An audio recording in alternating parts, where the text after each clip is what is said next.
What's going on, guys? I'm here with a quick recap of the Week 4 games in the NFL season, and if you're wondering about the lack of gameplay in this one, I know the focus of these videos is really just what I'm talking about. The gameplay is just there kind of for background, so if you guys do prefer me to have some gameplay there, just something for you guys to look at, leave a comment in the comment section. If you guys do enjoy these recap videos, please do leave a like, I appreciate it.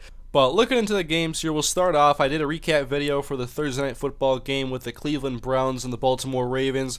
Game played out a lot like I thought it would. Baltimore's offense was better, but they weren't going to blow out the Browns, who have been pretty competitive in some of their games this year. But the Browns come up short in the end with Brandon Weeden unable to lead them to a victory. And Torrey Smith has another great week, and Joe Flacco and the Baltimore Ravens moved to 3-1 on the year. My prediction for that game was 23-13 Baltimore. I was very close. Next up, New England against Buffalo, and I like New England in this game because I could not see them losing another game and going to 1-3 on the year.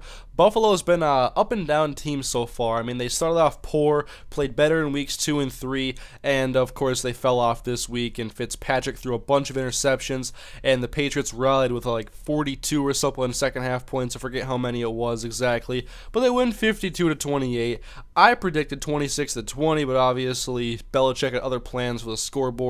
And New England bounces back after back-to-back losses to the Ravens and the Cardinals. Next up, San Francisco against the Jets, and I expected San Francisco's defense to just dominate the Jets' offense, and I didn't think they would lose this game because they lost to Minnesota and they were going to be angry this week.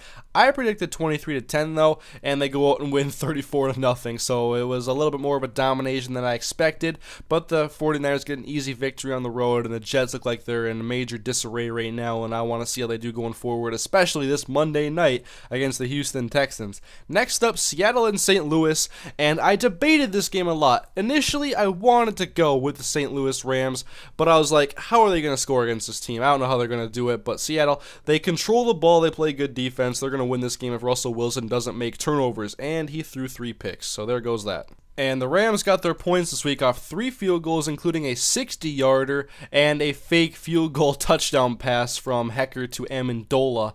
So there was a touchdown. I did not expect them to get this game. I predicted 4 field goals. I almost got it. They just faked one of them. And then Atlanta and Carolina. And Matt Ryan has been phenomenal this season, and the Panthers are coming off of a very bad loss against the Giants. And in the Georgia Dome, I got to take the Falcons against the Carolina Panthers, and I did, 34-17. But Carolina played much tougher. Cam Newton he bounced back a lot better in this game. And in the end, though, it was Matty Ice, Roddy White hooking up for a deep pass, and then Matt Bryant kicking home a field goal for the victory. And the Falcons get the win, 30-28, and move to 4-0 on the year, and are a very impressive team, especially that offense, and possible MVP candidate in Matt Ryan. Next up was the game that I was focused on Sunday, of course, my 2-1 Vikings against the 1-2 Detroit Lions. I had Minnesota winning 23-20, and Minnesota's special teams made Detroit pay in this one. The final score was 20-13, but Minnesota moves to 3-1 on the year and are a very big surprise right now with wins against the Lions and the 49ers.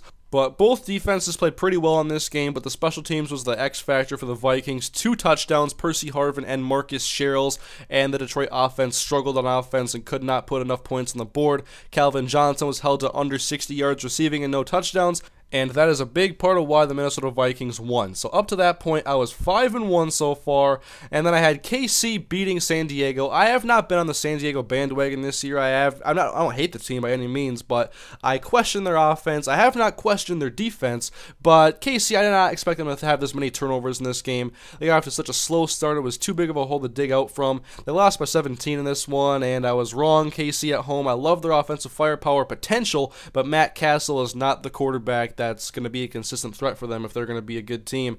And many expected this team to be one of the top teams in the AFC West, and right now it's not looking very good for that offense and Matt Castle, especially if Brady Quinn gets some more snaps and possibly gets a start in the next couple of weeks. Next up, we have the Titans and the Texans, and I had Houston winning at home by 17, and the Titans got off to a poor start with Jake Locker getting hurt, obviously, and the Texans' defense is very good, but hey, Chris Johnson actually had some success this week, but it was not a difference maker at all, as the Texans won this one very handedly, 38-14.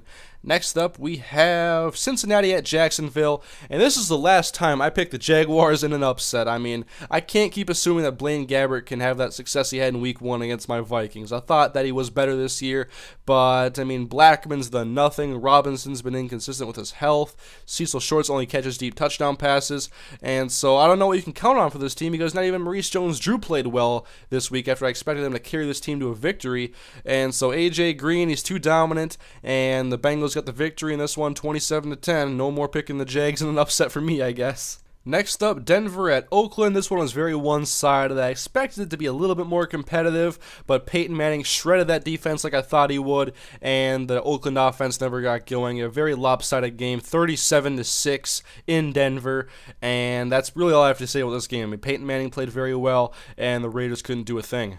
And next up is Arizona